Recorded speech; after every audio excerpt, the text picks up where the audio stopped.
Hello and welcome to the Professor Putricide guide from learntoplaywo.com. This encounter is fairly complex and it is split into 3 phases. The first 2 phases are mostly about surviving while killing adds, while the last phase is a DPS race. One player, preferably a tank, should go to the table behind Putricide and drink a potion. Don't dispel that player. That player now becomes an abomination. His role is to eat up the slime pools on the floor and keep them from filling up the raid area. Also, as he eats slime, he gains energy. He must then use that energy to slow down the adds. Learning how to deal with the adds is the most important part of this encounter. That is why most of this video will be centered around the adds. The adds are a DPS priority. First add to appear will be a green add named Volatile Wars. This add targets a player with a beam of green light. That player becomes immobile and takes damage. The add starts moving towards that player. The add needs to be taken down quickly. It will usually reach at least one person. When the green add reaches that person, it will explode, doing a large amount of damage that is split between players that are nearby.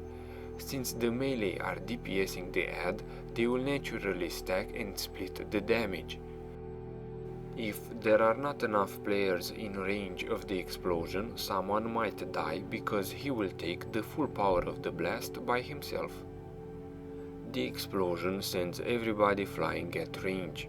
The knockback effect is actually a good thing, because the add will now select a new target.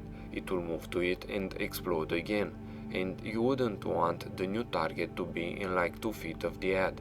You want the add to have to travel a bit, so that people have enough time to stack upon the second target.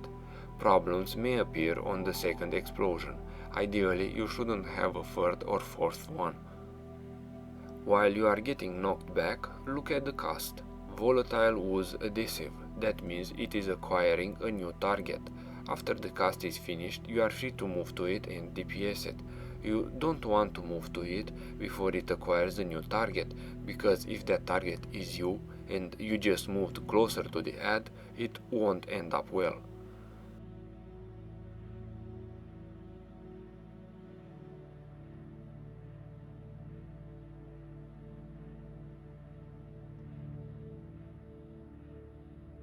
Next to spawn will be an orange add called Gascloud. He will behave in similar fashion, only this time his target can move, and if the orange add does reach its target, the raid will most likely wipe.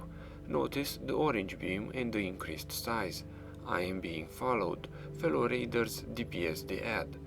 Orange adds are more risky, but in a way are easier to deal with. Melee should be careful of the cast. Gaseous bloat means it's acquiring a new target. Move away from it quickly, because it might select you as target and you might wipe the raid. At 80% you go into phase 2. Everybody gets stunned for a couple of seconds during the transition between phases.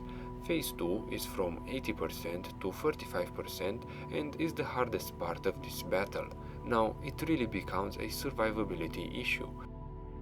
The adds will keep on spawning in phase 2 just as they did in phase 1. Only now, besides the adds, you will have to be attentive to 2 additional abilities, Malleable Goo and Choking Gas Bomb. Watch the DBM for Professor Putricide casts Malleable Goo. Notice the 2 mini woozes being thrown.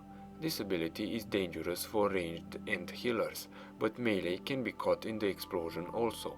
Try to strafe away when you see them coming. The explosion does 18k damage and decreases cast and attack speed by 200%. Next, watch out for the Choking Gas Bomb. The professor will leave 2 orange-like vials on the floor next to him. If you walk over them, they will do damage over time and reduce your hit chance by 75%. More importantly, after 20 seconds, the vials will explode in a fairly large area for 16k damage, so move the boss after the Choking Gas Bomb cast and stay away from the vials. Given all the things that you need to watch out for, it is very easy to get confused and walk onto one of those vials, get damage from malleable goo, or get too close to an ad while he is just acquiring a new target.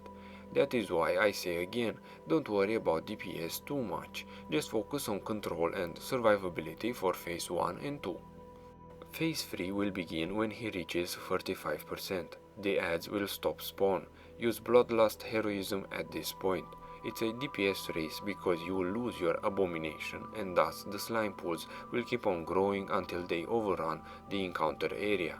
Also, the tanks will get a stacking debuff called Mutated Plague. The more stacks on the tank, the more damage the raid will take. So have 2 tanks in 10 man, 3 in 25, switching aggro for the debuff. Keep in mind that if anyone dies from Mutated Plague or if one of the tanks loses the debuff stacks, Putricide will be healed for a massive amount.